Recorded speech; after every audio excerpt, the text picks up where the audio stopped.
Hi, my name is Candy, and I'm gonna be sharing a story with you today that pivotal moment because it almost made me quit. Is a moment that made me want to quit.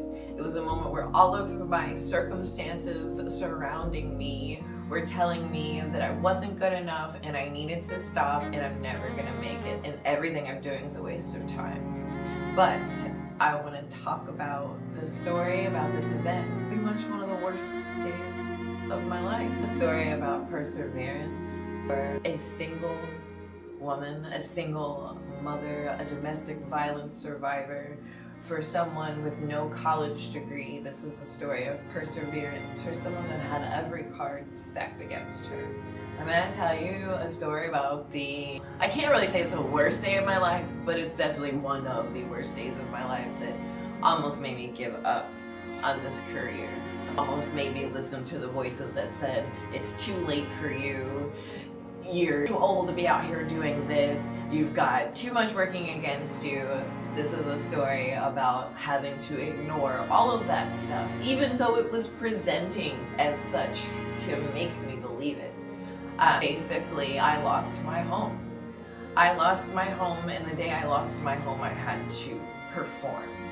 Before this performance, I was emptying my home, shoving everything into a storage unit, trying to relocate my sons into a hotel room, a one-room hotel with 2 beds, just so we could have somewhere to sleep for the night. I was gonna figure out the rest later, but I had a performance that evening, and it was a really big deal. This performance required me to be in a room full of athletes, news reporters, politicians, people in the community, philanthropists, just anybody you can think of as an elite type of individual was at this event. Not only was the event bringing in this elite group of people, I had to stand on top of a bar stool. There was a bar platform, and I was elevated, so I was a focal point. And I had to rush and get everything out of my home that I had been in for almost 4 years and could no longer afford, because I was just drowning under the pressures of trying to keep my business going. I was very much new, growing and learning financials, and here it was, I was in this room and I had to get changed in a hotel room for this event and drive to it in a car that I also knew I was about to lose. And I had a bright pink like two-type dress. It was back when that style was kind of popular, when you look like a Christmas present basically.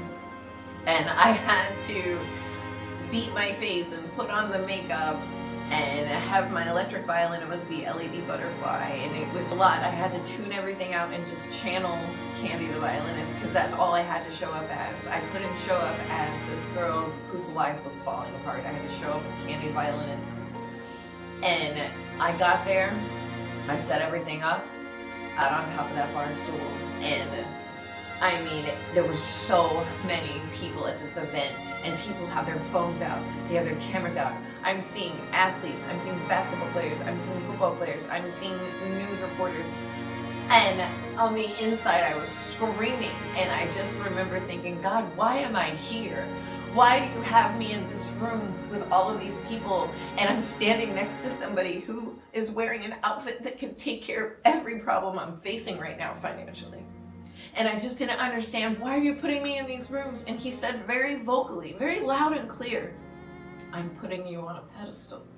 He's like, you are on a pedestal. You're standing on a bar stool. He's like, I've already raised you above all your circumstances, even though my whole life's falling apart. I know that, yes, I just lost my house. Now I have to go home, and after this is done, and figure out where we're gonna live. Not only that, I have to figure out how I'm gonna get around, because I knew they were coming for my car next, because I was in financial dire straits trying to follow this dream of my business. God said very plainly, I'm putting you up on a pedestal. It was like telling me I've already taken care of it. But when I tell you, this was like 3 years ago. So I was in purgatory a long time. I didn't have an overnight flip. So what I took away from that event, and I mean, it got a lot of traction. People are still booking me to date from seeing me at that event. God had put me in the rooms I needed to be in. Even though my life was falling apart, even though there was nothing happening that said keep going and being an entrepreneur, keep trying to be a freelance musician. Everything was pointing to go get your ass a regular job. Everything was pointing to go get you a W-2 job so you can have some stability, because never in my life was I not stable. Even as a single mom, I made it work. I figured it out. I knew how to provide for my family. So for the first time, I was really challenged with having to navigate this new world of not knowing where my money is coming from and hoping somebody would book me. But I've learned a lot since then. My mindset has changed, and God has just like poured open the floodgates.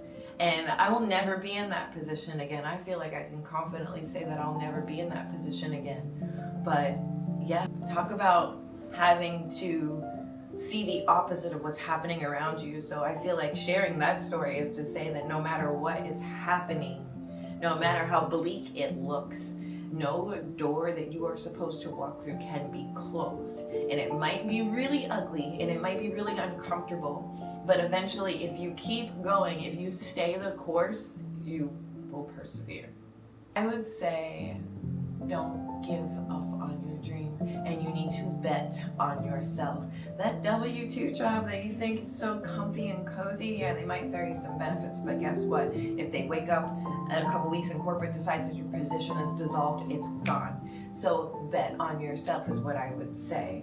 And I am now in a position where I am making more money than I've ever seen from any job I ever had, based on a dream I followed, based on trusting a dream God planted on my heart, a gift He gave me as a child.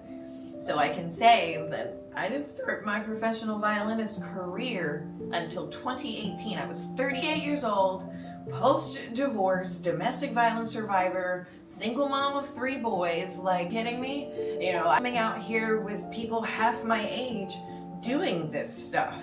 All of those things told me don't do it. All those things told me I'm not good enough. If I listened to any of that stuff, I wouldn't be where I am. So I would say bet on yourself and don't give up on yourself. And it's gonna pay off. And it pays off more than monetarily.